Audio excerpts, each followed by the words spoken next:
찬송가 417장 함께 찬송하시겠습니다. 찬송가 417장입니다.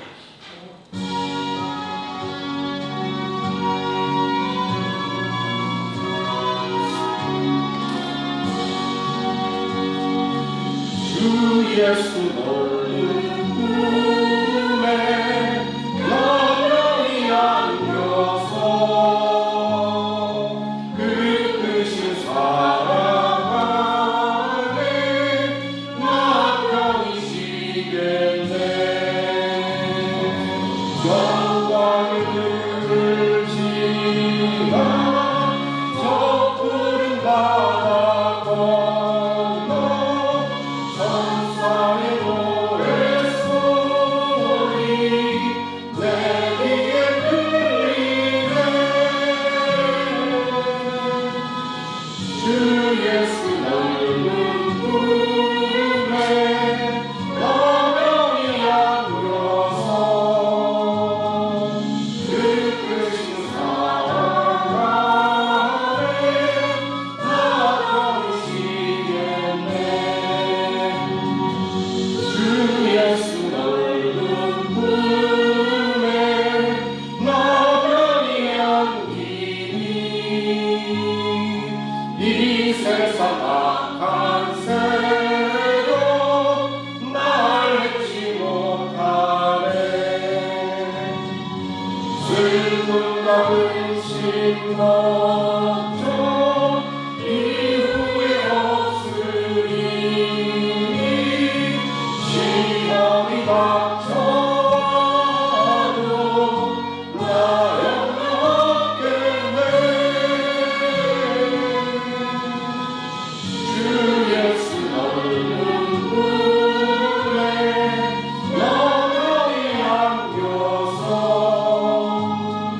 그 크신 사랑 안에 나 편히쉬겠네.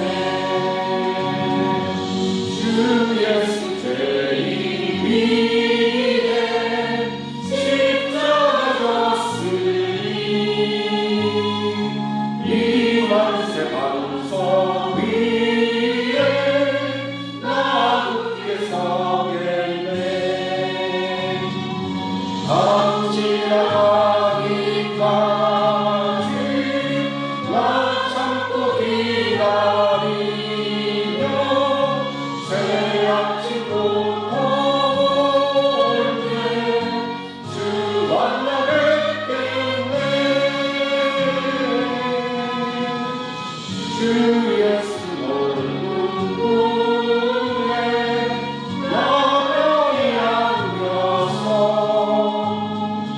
그 크신 사랑 안에 나 편히쉬겠네.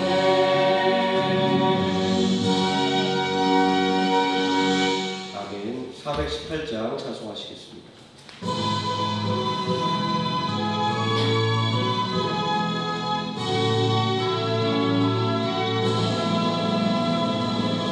기쁨 때나 슬플 때나 오시는 사랑의 주 기쁠 때에 찬양하고 슬플 때 기도합니다.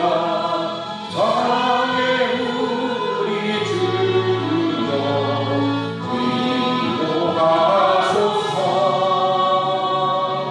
임마누엘 주여 세인 주소서.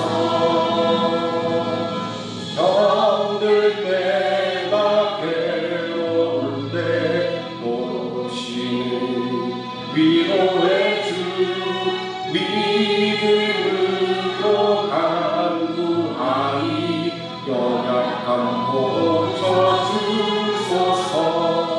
사랑의 우리 주여 위로하소서. 임마누엘 주여 세인 주소서.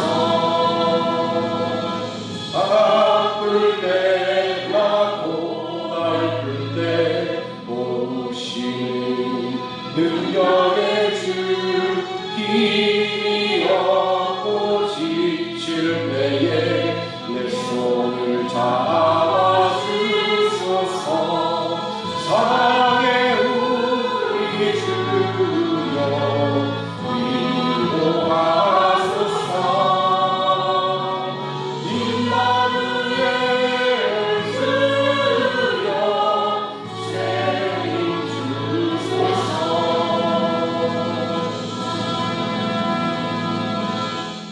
419장 찬송하시겠습니다.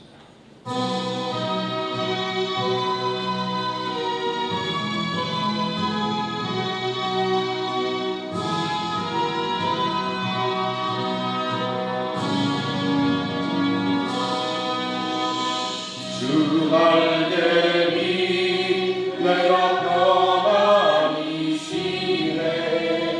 밤빛공이만 물어줘도 집에서 날 지켜주시니 거기서 편안히 쉬리로다. 주 날개미 평안하다. 그 사랑을 잠이고 주 날개미 내 쉬는 영원히 거기서 살리. 주 날개미 나의 피난처되니 거기서 쉬기를 원하노라. 세상이 나를 위롭지 못하나 거기서 평안을 누리리라. 주 날개미 평안하다. 그 사랑을 잠이요. 주 날개미 내 쉬는 영원히 거기서 살리. 주 날개미 참된 기쁨이 있네. 고달픈 세상 길 가는도다. 나 거기 숨어 홀로 쉼을 받고 영원한 안식을 얻으리라. 주 날개미 평안하다. 그 사랑을 잠이요. 주 날개미 내 쉬는 영원히 거기서 살리.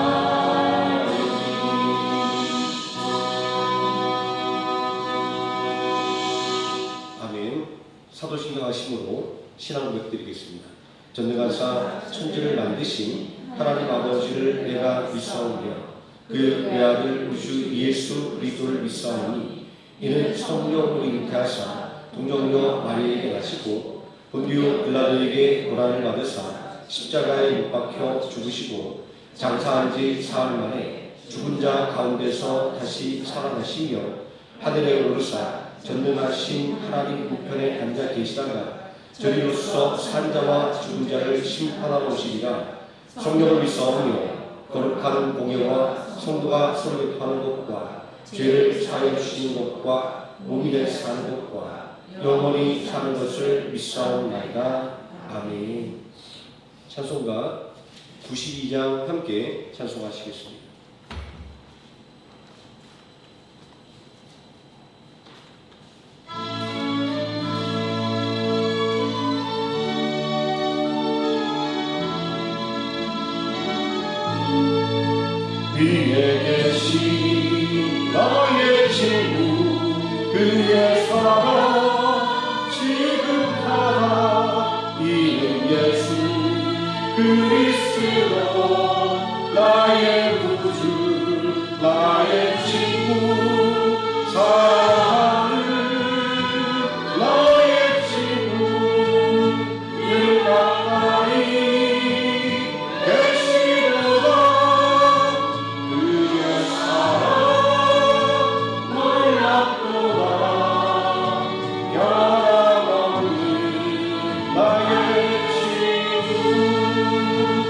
나를 위해 죽으시고 나를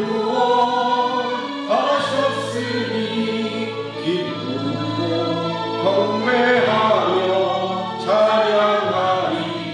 나의 친구 사랑하는 나의 친구 늘 가까이 계시도다.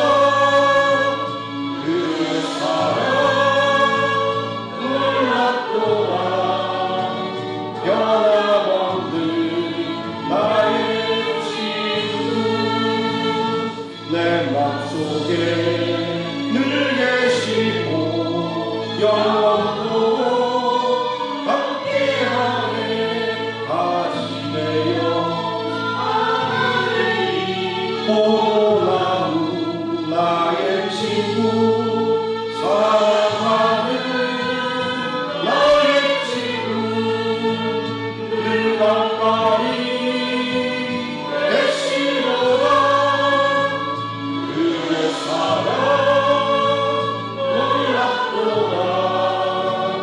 변함없는 나의 친구 그 날이와 황금길에 그의 덕화 바라보며 그의 팔로 나를 때 만나보리.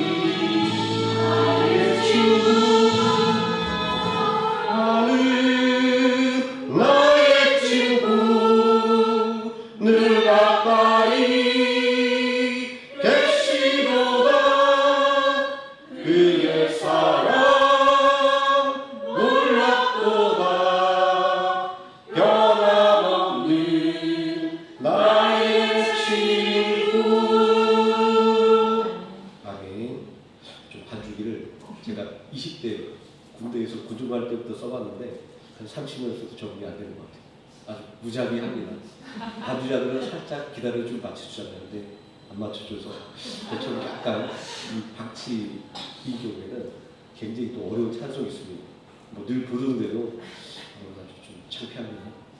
자, 오늘 함께 은혜 받은 하나님의 말씀 로마서 12장에서 함께 보도록 하겠습니다. 로마서 12장 14절에서 21절까지 말씀 제가 먼저 봉독하고 우리 성도들 한 절씩 교독하시고 마지막 21절을 함께 읽습니다. 너희를 박해하는 자를 축복하라. 축복하고 저주하지 말라. 즐거워하는 자들과 함께 즐거워하고 웃는 자들과 함께 울라. 서로 마음을 같이하며 높은 데 마음을 두지 말고 도리어 낮은 데 처하며 스스로 지혜는 취하지 말라. 아무에게도 말하고 받지 말고 모든 사람 앞에서 선한 일을 도모하라. 할 수 있거든 너희로서는 모든 사람과 더불어 화목하라. 내 사랑하는 자들아 너희가 친히 원수를 갚지 말고 하나님의 진정하심에 맡기라. 비록 되었을 때 원수 갚는 것이 내게 있으니 내가 갚으리라고 주께서 말씀하시니라. 내 원수가 줄이거든 먹이고 목마르거든 마시게 하라. 그리함으로 내가 숯불을 그 머리에 쌓아 놓으리라. 악에게 지지 말고 서로 악을 이기라. 아멘. 찬송가 469장 함께 찬송하시겠습니다.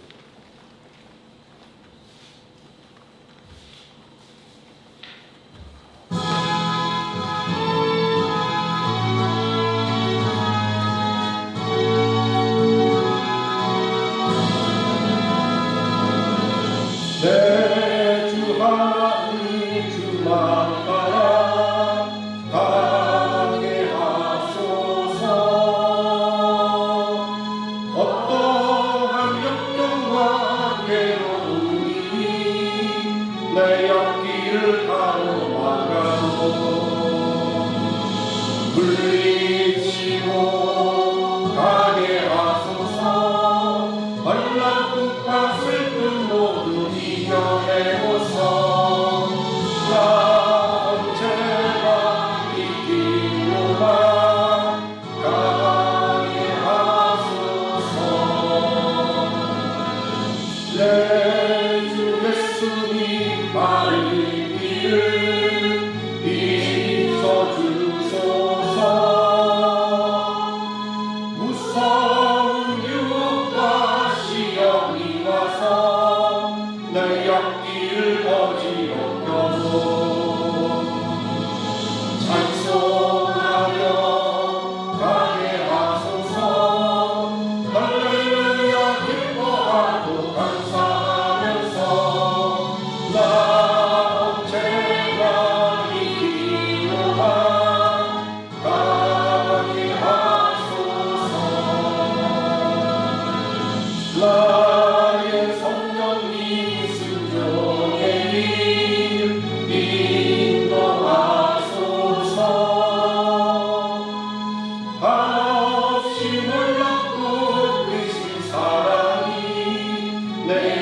우리를 인도하시니 감사하며 가게 하소서. 최후의 승리의 일수가 나는 나 언제나 이기노라. 가게 하소서.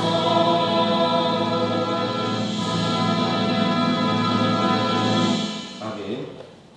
이 시간 말씀의 은혜를 위해서 함께 기도하도록 하겠습니다. 사랑과 은혜가 풍성하신 아버지 하나님, 언제나 하나님의 사랑 안에 언제나 하나님의 뜻대로 살아갈 수 있도록 우리를 붙들어 주시고 늘 말씀의 자리, 예배의 자리를 sam하며 모이게 하심을 감사를 드립니다. 하나님의 말씀으로 세임과 능력을 얻으며 그리고 또한 성도의 교제를 통하여 서로 이끌어주고 또 밀어주고 참된 하나님의 나라의 확장을 위하여 일하는 우리 모든 유전도의 모든 성도들에게 하나님의 크신 은혜와 축복이 이 시간 더욱더 충만하게 임하게 하여 주시기를 원합니다. 아버지, 이 시간 우리가 또한 하나님 앞에 경배드리며 또 하나 감사하기는 김록이 올른 목사님 이제 베트남 시간으로 6시 9분부터 심장 혈관 우회 수술을 하고 있습니다. 아버지께서 함께해 주심으로 말미암아 수술 마치는 시간까지 모든 과정 가운데 하나님께서 집도의 손을 주관하여 주시고 잘 수술되고 또 빠르게 회복하여 하나님 나라의 일들을 위하여 계획하고 소원하는 모든 일들을 할 수 있도록 하나님께서 은혜 더욱더 충만하게 부어주시기를 원합니다. 아버지 하나님, 이 시간 온전히 우리가 하나님을 예배할 때 하나님께 지극한 영광이 되게 하시며 그 하나님의 은혜가 우리에게 또한 충만하게 임하는 귀한 시간 되게 하여 주시옵소서. 예수님의 이름으로 기도드립니다. 오늘 봉독한 하나님의 말씀, 하나님께 맡기세요 라는 제목으로 하나님 말씀의 은혜를 나누고자 합니다.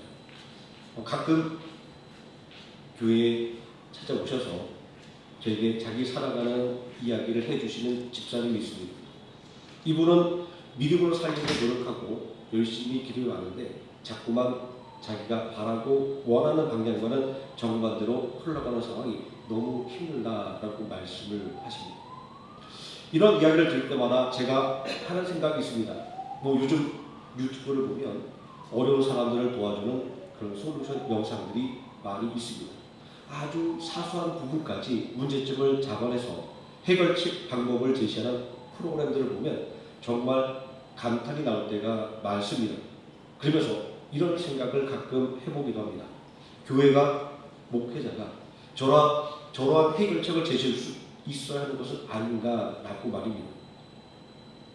하지만 우리 각자에게는 전문 분야가 따로 있습니다.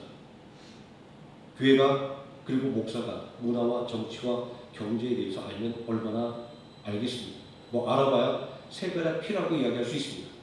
가정을 관리하고 이끌어가는 것은 주부가 전문가입니다. 회사 생활은 직장인들이 전문가입니다. 사업은 사업가가 전문가입니다. 문학, 과학 등은 말할 것도 없습니다. 교회 안에는 다양한 전문적인 직종에 종사하는 성도들이 있습니다. 그야말로 세상에 있어서만큼은, 세상 사는 것만큼은 성도님들이 전문가라는 말입니다. 교회라는 울타리 안에 있는 목회자는 세상에 대해서는 전문가가 아닌 것입니다. 그럼에도 불구하고 세상 살아가는 전문가들이 교회로 찾아오는 것은, 그리고 목회자의 설교를 듣고 조언을 구하고자 하는 것은 교회와 그리고 목회자는 영적인 전문가이기 때문입니다. 제가 늘 드리는 말씀이지만 제가 영적이라고 얘기할 때 이것은 어떤 신기한 능력을 말하는 것이 아닙니다. 세속에 물들지 않은 경건, 그리고 하나님 말씀대로 살려고 하는 성화의 삶, 그리고 하나님의 말씀이 그 말씀하신 대로 이루어진다라고 믿는 믿음, 이것이 바로 영적이다, 이렇게 말하는 것입니다. 그렇게 저를 찾아오는 집사님들에게 또 성도님들에게 제가 드릴 수 있는 조언은 딱 한 가지밖에 없습니다. 그것은 바로 하나님께 맡기세요입니다. 상식적으로 생각해 볼 때 내가 할 수 없는 일이라고 해서 불가능한 일은 아닙니다. 내가 생각하지 못한다고 해서 존재하지 않는 것도 아닙니다. 자, 이러한 삶의 상식적인 것들은 믿음에도 그대로 적용됩니다. 우리가 할 수 없는 일이라고 해서 하나님께서 하실 수 없는 일이 아닙니다. 우리가 생각하지 못하는 것이라고 해서 존재하지 않는 것도 아닙니다. 다만 우리의 능력이 부족한 것이고 우리의 상상력이 빈약해서 차마 상상하지도 못할 뿐입니다.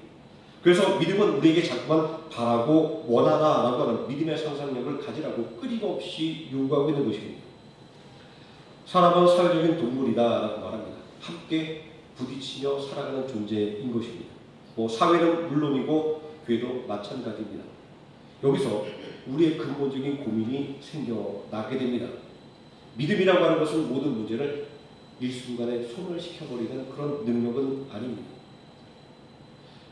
믿어도 여전히 문제가 있습니다. 믿어도 여전히 고난이 있습니다.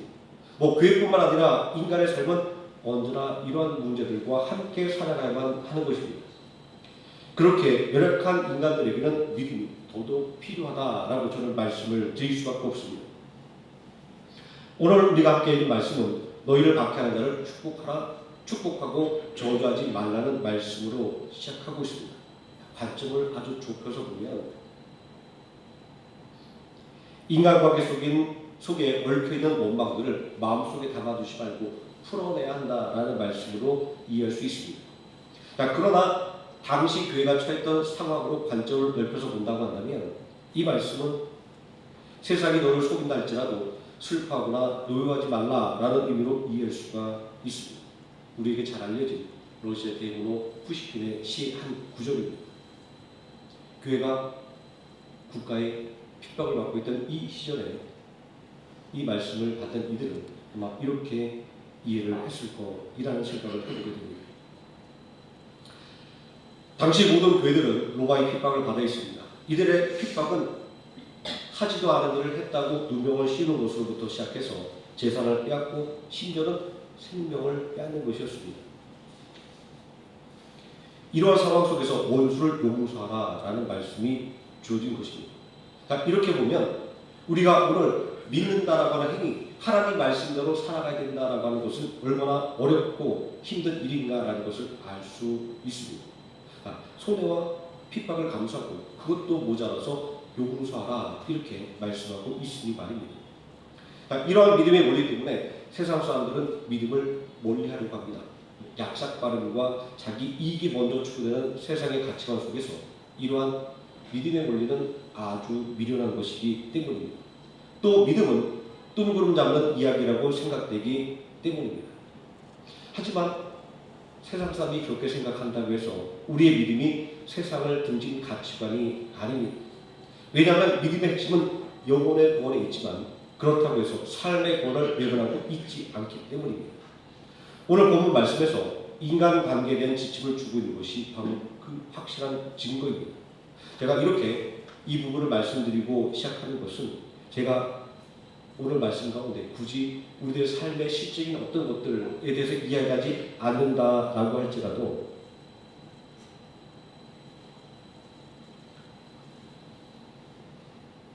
우리의 실제적인 상황들, 다시 말해서 우리의 계획과 꿈과 소망도 우리의 믿음과 동일한 그런 작동 원리를 갖는다는 것을 말하고 싶었기 때문에 제가 이런 말씀을 드립니다.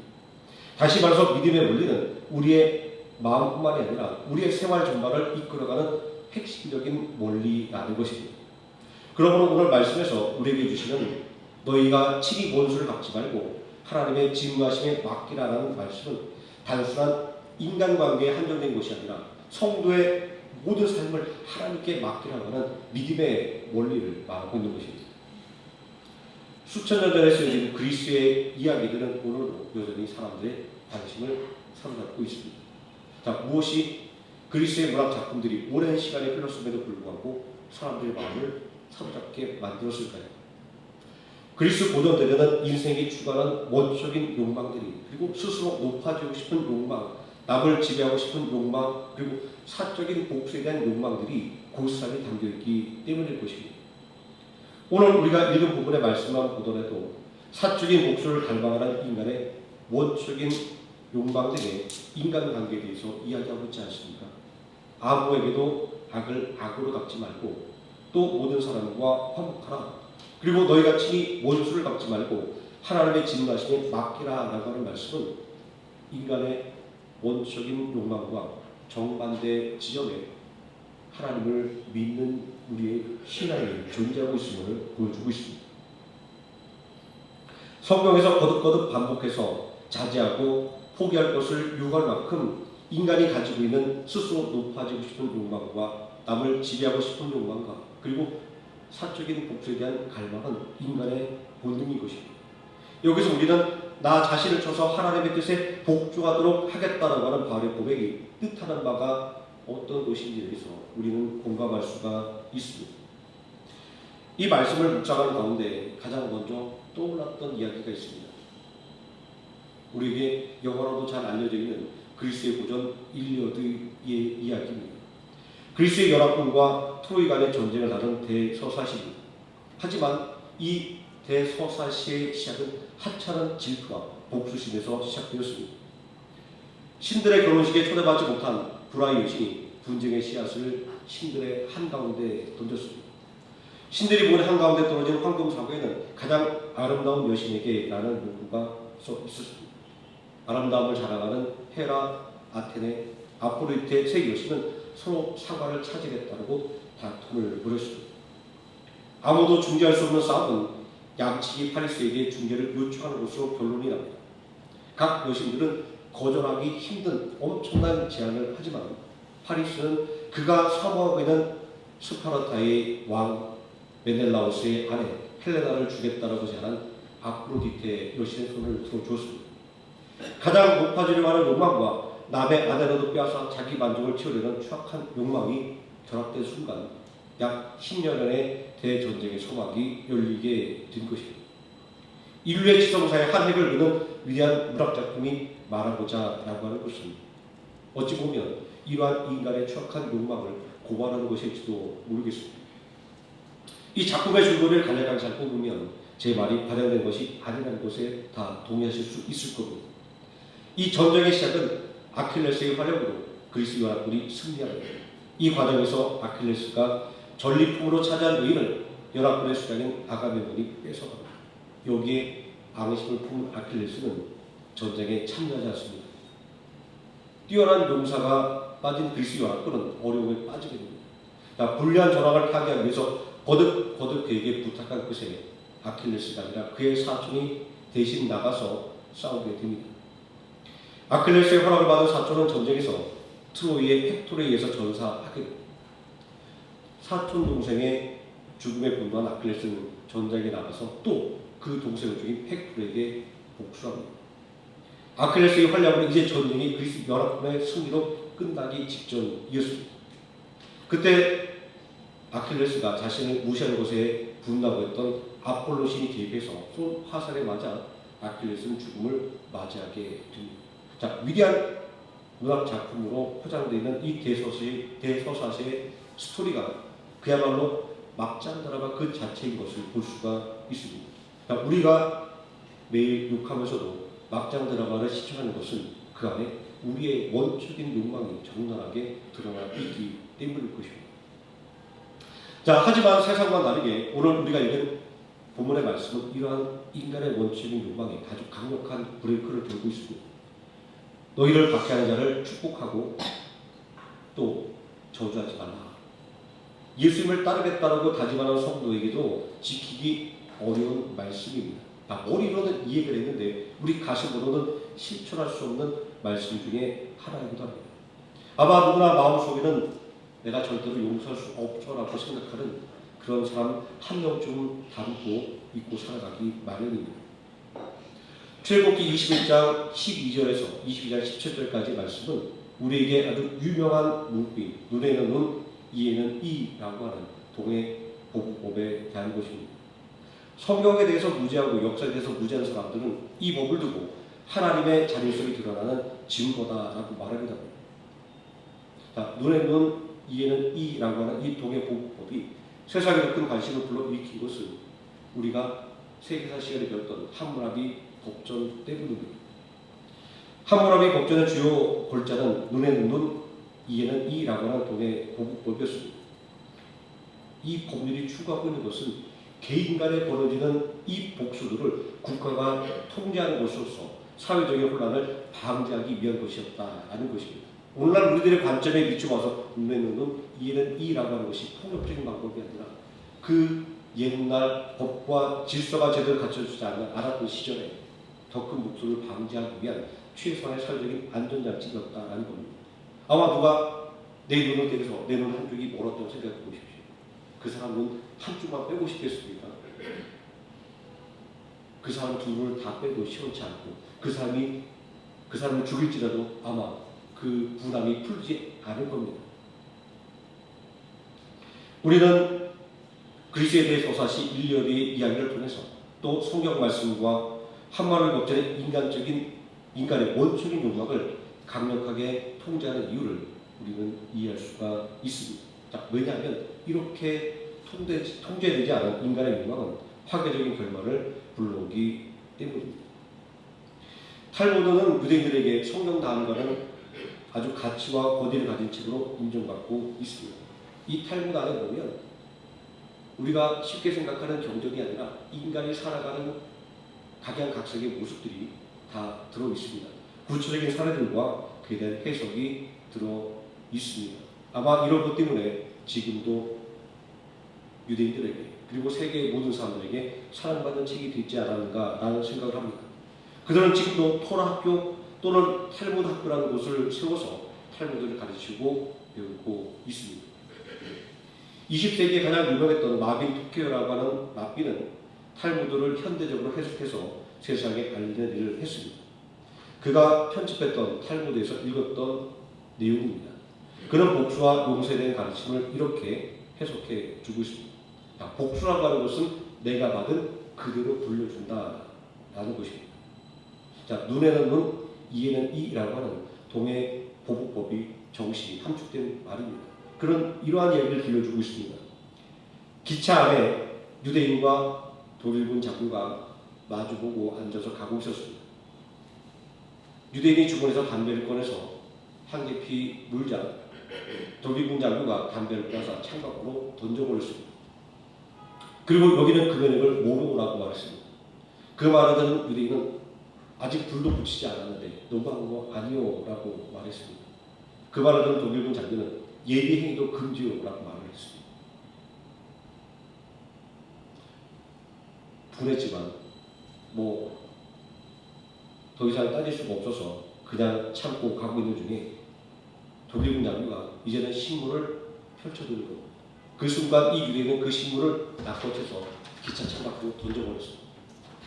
화가 난 독일군 장교가 무슨 짓을 하냐는 분이 소리를 치니까 그 유대인은 이렇게 얘기하는 겁니다. 기차 안에서 배설행위는 금지입니다. 그러자 독일군 장교가 화를 내고 아니 내가 지금 배설을 하지도 않았는데 무슨 소리를 이야기하니까 유대인은 다시 이렇게 말합니다. 예비행위도 금지된 걸 모르시오 라고 말합니다. 유대인들은 이렇게 얘기합니다. 복수라고 하는 것은 내가 받은 것을 그대로 돌려주는 것이다. 하지만 이 이야기 속에서 복수라는 것이 얼마나 부질없는 행위고 못난 행위인가라는 것이 우리는 이 현실을 비틀어 놓은 이야기 속에서 이해해 볼 수가 있습니다. 또 이 책은 복수와 증오에 대한 이야기를 소개하면서 이런 이야기도 하고 있습니다. 나는 너와는 다르다라는 말은 바로 용서의 정신이라고 이야기합니다. 이 말을 인간적인 관점에서 용서의 정신이라고 하는 것은 나는 너와는 다르다라고 하는 잔식 속에서 나온다는 것을 이야기하는 겁니다. 물론 성경적으로 이야기할 때 우리가 예수 그리스도의 사랑을 가지고 그 사람을 용서하는 것이 맞지만 그러나 순수하게 인간적인 관점에서 우리의 용서는 그렇게 나가지 못합니다. 단지 나는 당신과 다른 사람이라는 것을 보여주기 위해서 용서를 한다라는 이야기를 그들은 하고 있습니다. 어느 날 아들이 아버지에게 복수와 그 용서의 차이에 대해서 물었습니다. 아버지는 이런 이야기를 들어줬습니다. 내가 이웃집에 낫을 빌리러 갔는데 이웃이 빌려주지 않았다. 그런데 얼마 후에 그 이웃이 우리 집에 낫을 빌리러 왔을 때 내가 빌려주지 않는다고 한다면 이것은 복수이다 라고 얘기합니다. 그런데 그가 낫을 빌리러 왔을 때 당신은 나에게 빌려주지 않았지만 나는 그래도 당신에게 낫을 빌려주겠소 라고 말한다고 한다면 그것이 바로 용서다 라고 이야기합니다. 물론 이 책의 원문에 나와 있는 내용은 복수와 용서가 된 복수와 증오라는 이야기입니다. 마음속에 담아두다라는 이야기지만 제가 이렇게 해석하고 있는 것은 뭐 제 마음대로 하는 게 아니라 탈무드 책에는 이 우리 성경에는 제 앞에 뭐 주기도문 뒤에 십계명 이렇게 들어있지만 탈무드에는 맨 앞에 페이지가 여백이고 맨 페이지가 백조되어 있다고 합니다. 누구든지 자기가 깨달은 것들을 거기다 적으라는 내용이죠. 다시 말해서 탈무드라고 책은 어떤 책이냐면 고정되어 있는 얘기를 그냥 듣고 외우라는 것이 아니라 당신이 이야기를 보고 당신의 생각을 이야기하고 당신이 해석하라라는 이런 의미가 있다라는 겁니다. 가장 중요한 것은 우리가 이야기를 통해서 무엇을 배울 수 있느냐라는 점인데 저는 제가 이 이야기를 처음 읽었던 중학생 시절 때부터 저는 이 부분이 용서에 관한 부분이라고 지금까지 그렇게 이해하고 있는 부분입니다. 오늘 말씀을 준비하는 가운데 굉장히 말씀과 연관이 있는 것 같아서 제가 이 이야기를 한번 말씀을 드렸습니다. 자, 용서란 나와 너와는 다르다는 것을 보여주는 행위인데 원수를 축복하라는 말씀이 저는 바로 이 이야기와 연결되어 있다고 생각을 합니다. 당신 나를 핍박했지만 그럼에도 불구하고 나는 당신을 미워하지 않고 축복하겠다. 이것이 바로 용서의 정신인 것입니다. 자, 이 이야기를 복수와 증오 그리고 복수와 용서라고 하는 다른 구도로 제가 해석을 할 수밖에 없는 것은 믿음의 유무와 직접적인 상관이 있기 때문입니다.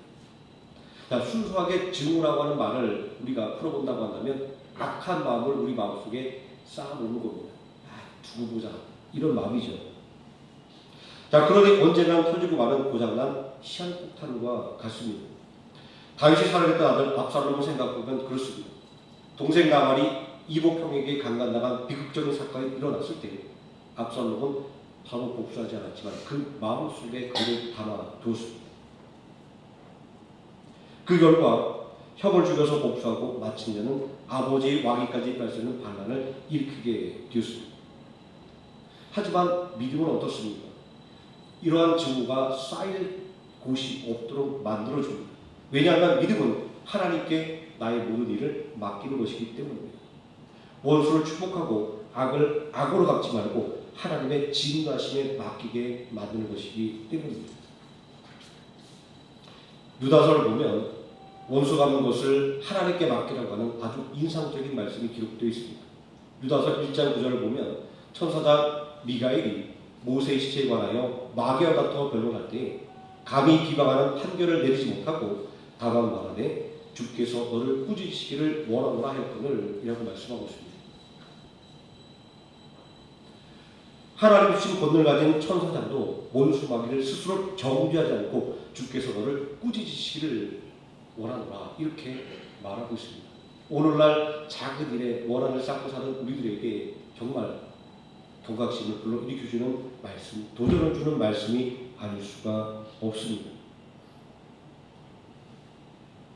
저는 이 말씀을 원수 갚는 것이 하나님께 있고 우리에게는 허락되지 않았다라는 말씀으로 저는 받아들입니다. 성도의 원수를 갚는 것 그리고 억울함을 푸는 것은 전적으로 하나님께 달린 것입니다. 오늘 우리가 함께 나눈 이 말씀은 진정한 복수라고 하는 것은 원수를 축복하고 그를 돕는 것이다 라고 말합니다. 세상 사람들이 이렇게 얘기하죠. 내가 그 사람보다 더 잘 사는 것, 더 행복하게 사는 것이 복수라고 하지만 성경은 그 사람을 용서하는 것이 복수다라고 이야기를 하고 있습니다. 내 원수가 줄거든 먹이고 목마르거든 마시게 하라. 그러므로 내가 숯불을 그 머리에 쌓아놓으리라. 이런 말씀을 주시는 이유는 성도의 진정한 힘은 악에게 지지 않는 것에서 나오는 것이며 선으로 악과 맞서 이기는 데서 증명되는 것이기 때문입니다. 선행이 원수의 머리에 숯불을 쌓아놓는 행위라는 말은 이해가 쉽지 않은 말입니다. 이 말씀은 잠언서 25장 21절과 22절에 기록되어 있는 것을 인용한 말씀입니다. 제가 어느 조석에 보니까 애굽에서는 공적인 회개의 증거로 타는 숯불을 담은 냄비를 머리 위에 이고 다니게 만드는 의식이 있었다라고 합니다. 자, 뜨거운 숯불을 위에다 이렇게 얹고 다닌다고 한번 생각해 보세요. 요즘 온도가 막 35도 되니까 밖에 잠깐 나가 서 있기만 해도 숨이 턱턱 막히지 않습니까? 그래서 뜨거운 숯불을 머리에 이고 그 열기에 의해서 얼굴이 발갛게 달아오르고 그리고 땀을 흘리는 그 모습을 마치 회개하는 모습을 연상시킨다고 해서 외국에서는 그런 형벌을 주었다라고 합니다. 원수를 저주하기보다는 친절을 베풀어서 그 사람을 부끄럽게 만들어서 회개시킬 수 있다라고 하는 것을 이러한 의식을 통해서 성경이 우리에게 말씀을 하고 있는 것입니다.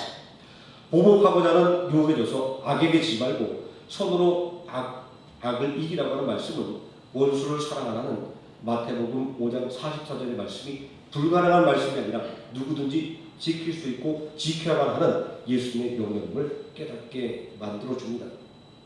근데 이런 의견에 반대해서 문자 그대로 원수에게 베푸는 선행은 그의 머리에 숯불을 쌓아놓아서 심판을 받도록 쌓아놓는 것이라고 해석하는 의견도 있습니다. 그들이 이렇게 주장하는 이유는 이렇습니다. 사람은 절대로 변하지 않는 존재이며 악한 사람들이 절대로 죄책감을 느끼지 못하기 때문에 선행을 한다고 그들이 마음속에 죄책감을 느끼고 회개하지 않기 때문에 이 이야기는 우리가 선행을 하게 되면 하나님께서 그들에게 엄청난 복수를 해준다라는 이런 말로 해석을 하기도 합니다. 하지만 이러한 해석은 원수를 사랑하라고 하는 예수님의 명령과 그리고 오늘 말씀에 원수를 저주하지 말고 축복하라라는 말씀과 정면으로 위배되는 것을 볼 수 있습니다. 우리의 모든 생각과 일을 하나님께 맡길 때 하나님께서 우리의 모든 문제를 해결해 주시기 때문에 우리는 악으로 갚지 않고 선으로 갚으려고 노력하고 그리고 나를 저주한 사람이라 할지라도 오히려 축복하는 것입니다. 우리의 선행이 원수의 마음을 부끄럽게 만들고 녹이는 것입니다. 제가 제 개인적인 이야기를 하는 것으로 말씀을 마무리하려고 합니다. 저희 집안 이야기니까 제가 한번 말씀을 드려보겠습니다. 저희 집안에 참 대단한 숙모님이 한 분 계셨습니다. 요즘 말로 하면 트러블 메이커였습니다. 그래서 만날 때마다 아주 조심하고 긴장해야 됐습니다. 어느 순간에 말꼬리를 잡혀서 어떤 불화가 일어날지 아주 긴장되었기 때문에 늘 조심을 했습니다. 그러다가 이분이 신앙생활을 하게 됐는데 저와는 한 6년 정도 아주 굉장히 가까운 곳에서 살았어요.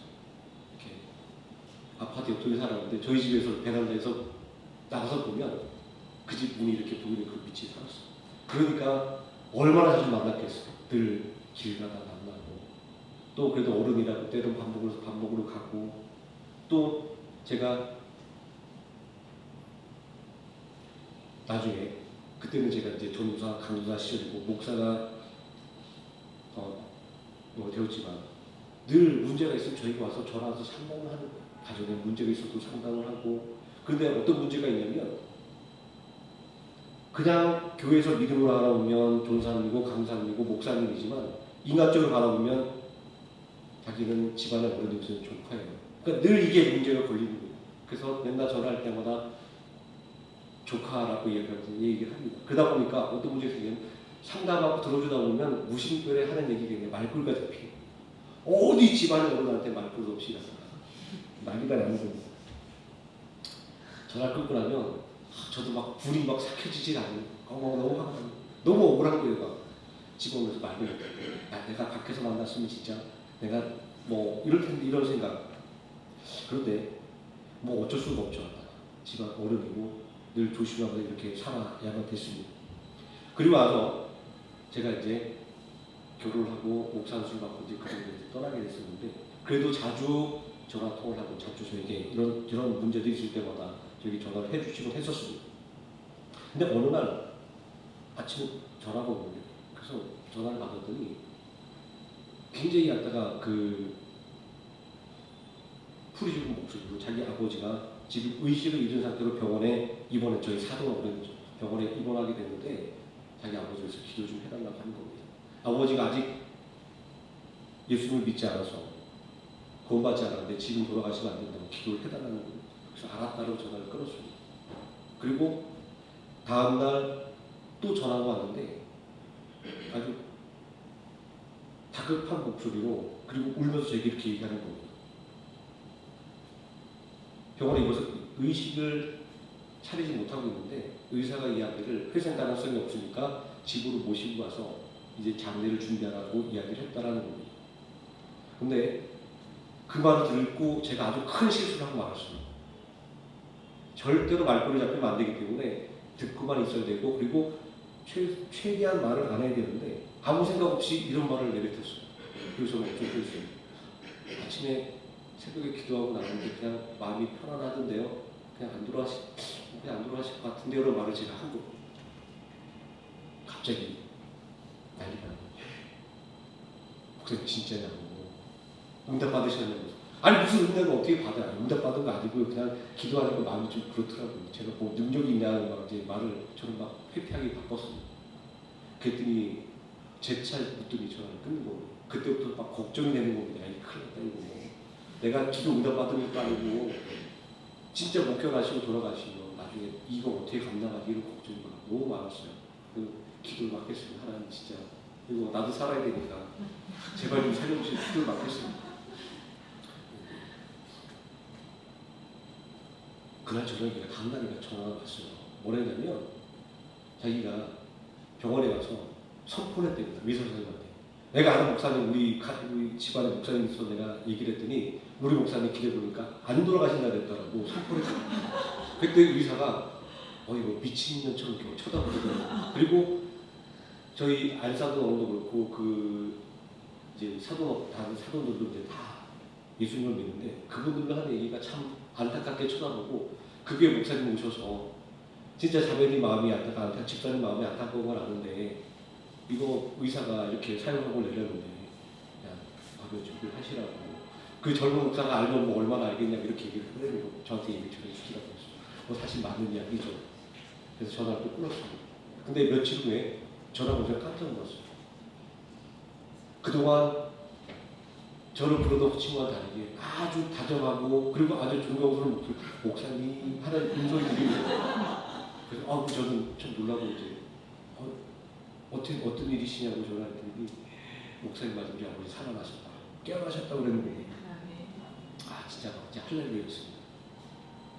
그리고 그날부터 진짜 이 저를 대하는 자세가 달라지는 겁니다. 더 이상 집안의 조카가 아니라 그냥 믿음의 사람으로 한 사람의 목회자로 인정하고, 얼마나 저를 그렇게 깍듯하게 그렇게 모든 친척들 앞에서 저를 대우했는지 모릅니다. 물론 그때 깨어나신 사도는 그때부터 회복과 교회를 나가기 시작해서 한 6개월 정도 신앙생활 하시면서 세례도 받으시고 그리고 구원의 확신을 가지시고 이렇게 돌아가셨습니다.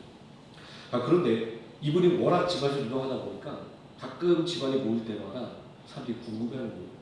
도대체 저한테 저희 부모도 도대체 어떻게 했길래 저 사람이 그렇게 깍듯하게 목사님 이렇게 얘기를 하냐고 저한테 묻습니다. 저도 모르죠. 근데 저는 이를 통해서 이런 것을 깨달았습니다. 내가 억울하다고 또 내가 분하다고 내가 푸는 것이 아니라 하나님께 맡기고 열심히 또 신앙생활을 하게 되면 하나님께서 필요할 때 또 필요한 방법으로 우리를 높여주신다라고 하는 거예요. 제가 진짜 그분과는 전화할 때마다 그렇게 조심하는데 제가 어떻게 감히 그런 얘기를 막 할 수 있을까요? 근데 무심결에 나왔던 그 말 한마디가, 그리고 또 하나님께서 그 말을 책임져 주시는 그런 하나님의 역사를 통해서 제가 진짜 그분뿐만 아니라 집안에서 굉장히 진짜 존중받는 그런 그 삶을 살게 됐던 그런 기억이 납니다.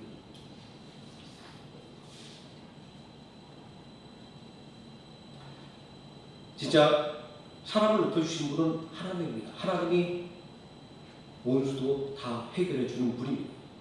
이런 하나님께서 낮추면 진짜 높일 자가 없고, 이런 하나님이 높여주면 낮출 자가 없는 것입니다.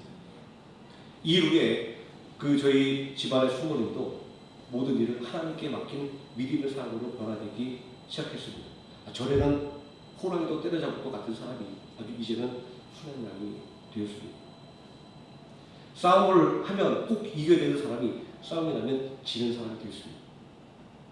그런데 놀라운 일은 믿음으로 살기를 노력하고 모든 것을 하나님께 맡기고 그저 싸우면 지고 눈물을 흘리고 기도했더니 하나님의 기도를 막 높여주기 시작하는 겁니다. 그렇다고 집이 잘 살게 되는 것도 아니지만, 그러나 그 믿음으로 살아갈 때 믿기 전에는 집안에서 사납다고 무시받던 이분이 믿음 안에서 새롭게 변화될 때 이제 저희 집안에서는 보석 같은 믿음을 가진 존재로 그렇게 인정받고 다시 살아가는 모습을 볼 수 있었습니다. 자, 내 작은 힘으로 애쓰지 말고 내 좋은 마음으로 애태우지 말고 나의 모든 일을 하나님께 다 맡기시기 바랍니다. 용서와 화해와 사랑이라고 하는 것은 이 모든 것을 다 하나님 앞에 맡기는 것에서 시작이 되는 것입니다. 말씀대로 이루어질 것을 믿고 모든 것을 하나님 앞에 맡길 때 우리의 성공도 그렇게 이루어지기 시작하는 것입니다. 내 능력대로, 내 계획대로, 내 지혜대로 하지 말고 이제 하나님께서 말씀하신 것이 내 삶에도 그대로 이루어질 것을 믿고 이제 나의 생각과 나의 계획 모든 것들을 하나님께 맡기는 것을 통해서 모든 시험을 이기고 승리하시는 하나의 생명학교의 성도님 되시기를 예수님의 이름으로 축원드립니다. 아멘. 기도하시겠습니다. 전능하신 아버지 하나님, 원수 갚는 것이 하나님께만 있다고 말씀하셨습니다. 하나님께서 위대한 능력을 부여했던 천사장 미가엘조차도 원수 마귀와 싸울 때 그를 저주하지 아니하고 주께서 갚아주시기를 원하노라 라고 말했던 것을 우리가 기억하게 해 주시기를 원합니다. 우리의 좋은 마음으로 애태우지 말게 해주시고 우리 마음속에는 미움을 예수 그리스도의 그 십자가의 사랑을 생각하며 씻어내게 하여 주시기를 원합니다. 온전히 하나님의 말씀에 의지하여 나는 그럴 수 없지만 그는 나에게 아픔을 줬지만 나는 당신과 다르게 예수님의 말씀대로 또 하나님의 뜻에 순종하여 용서하고 화해에 건너라는 그 마음과 다짐으로 살아가는 우리 모든 성도들 되게 하셔서 아버지 하나님 이 땅에서 악에게 져서 패배하는 그런 성도가 아니라 오직 손으로 악한 원수 마귀를 이기고 승리하는 우리를 통하여 우리의 원수와 우리를 핍박하는 자들까지도 하나님의 살아계심을 깨닫고 그리고 하나님의 사랑을 깨달아 주께로 돌아오는 은혜의 역사가 일어나도록 우리의 삶을 붙잡아 주시기를 원합니다. 아멘. 예수님의 이름으로 기도드립니다. 아멘. 찬송가 473장 찬송하시겠습니다.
남은 수술 일정과 회복을 위해서 기도를 부탁드립니다. 고3 수험생 대학 입시 결과에 대해서 계속 기도를 부탁드리겠습니다. 김다니엘, 문명, 황민서 이제 곧 결과가 다 나옵니다. 끝까지 기도해 주셔서 더 좋은 학교 그리고 더 좋은 길을 갈 수 있도록 기도해 주시면 고맙겠습니다. 그리고 9월 셋째 주가 여전도의 헌신 예배입니다. 필요한 어떤 표가 있다든가 현수막이 필요하면 저에게 미리 말씀해 주시면 제가 준비를 해드리도록 하겠습니다. 그리고 기도 순서 또 순서도 미리 적어서 말씀해 주시면 주보받는데 미리 참조할 수 있으니까 미리 알려주시면 고맙겠습니다. 주기도문으로 예배를 마치도록 하겠습니다. 하늘에 계신 우리 아버지여, 이름이 거룩함을 받으시오며 나라의 임하옵시오며 뜻이 하늘에서 이루어진 것 같이 땅에서도 이루어지이다. 오늘날 우리에게 일용할 양식을 주옵시고 우리가 우리에게 죄진 자를 사하여 준 것 같이 우리 죄를 사하여 주옵시고 우리를 시험에 들게 하지 마옵시고 다만 악에서 구하옵소서. 내게 나라와 권세와 영광이 아버지께 영원히 있사옵나이다. 아멘.